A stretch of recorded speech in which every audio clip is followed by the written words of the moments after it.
I'm sitting here with Representative Dominique Jackson of Colorado House District 42. Jubilee Roasting. Best coffee in Aurora. Thank you very much. What was your primary motivating factor in running for office? I have lived the same kind of life as most folks, and that means there's been challenges in my life. And I had a lot of challenges when I was younger. I was a homeless teenager and walked the streets to stay safe at night. I put myself through undergraduate school. I put myself through graduate school. I had this incredible career as a journalist. And then I kind of call it the trifecta: black, female, and 40. Boom. All over. And I had to reinvent myself and my life. I got married. A month after I was married, my husband was told he had 8 months to live, was diagnosed with this incurable cancer. That was 9 years ago, by the way. He's still around. And we lost everything. We moved into an apartment in that dreamy-like state, you know, that you're in before you wake up. And I'm like, gosh, it's hot, it's hot. And I'm like, oh, I smell hair burning. It was my hair burning. And I wake up, boom, and there's this fireball that shoots through the bedroom window of the apartment that we're in. My husband gets blown back.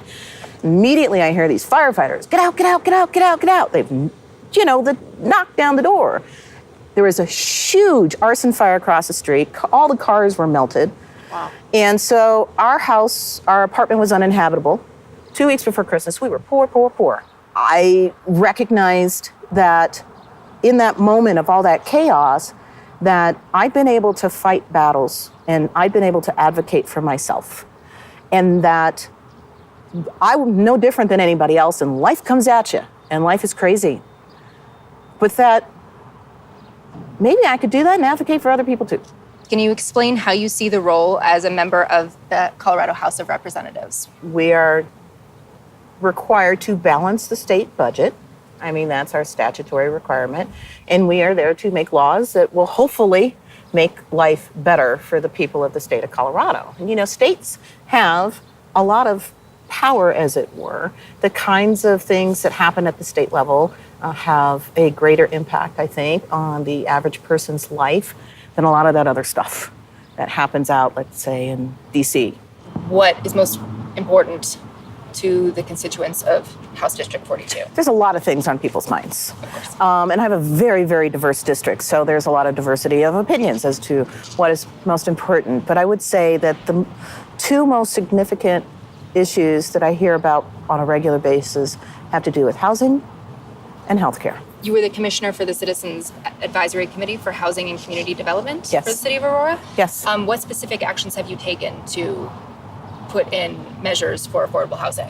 In my first term, I ran a bill with Housing Colorado to create a statewide trust fund for affordable housing. And it would have been used for developers who can't afford to build multifamily housing and make it affordable and have affordable units, that they could use the funding as gap funding so that they could afford to do that.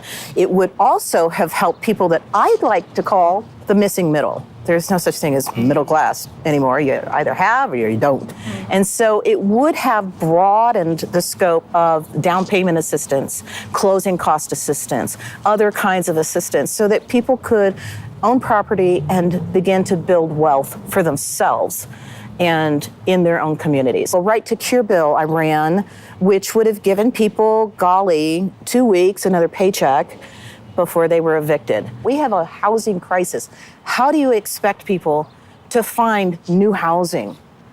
I mean, somebody gets kicked out, somebody gets evicted, that goes on their record. All of these measures were to help protect renters and to help people build wealth, because I believe, personally, having a safe and affordable place to live is the cornerstone to becoming self-sufficient. Could you explain TABOR? TABOR is an acronym, stands for the Taxpayer Bill of Rights. Got a cup of water, okay? Mm-hmm. This is the state budget. Here's how much money the state can collect. And say this water line gets to the top. Anything that's excess has to be refunded back to the taxpayers.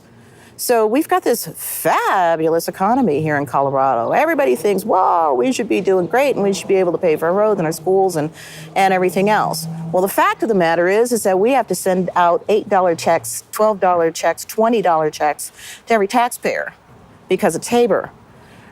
If that money stayed in the state coffers, then instead we could spend that money, which collectively is a lot of money, on our schools and on our roads. Because of its negative impacts,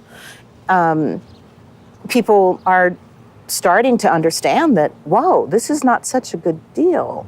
We actually want our legislature to be able to balance our budget and fund our programs. What makes House District 42 unique and distinct from all the other districts in Colorado? Look at it! No, look at it though. My House district is incredible, and I get very passionate and a little emotional sometimes. The people are beautiful. So there's a diversity of cultures, which obviously is enriching and invigorating.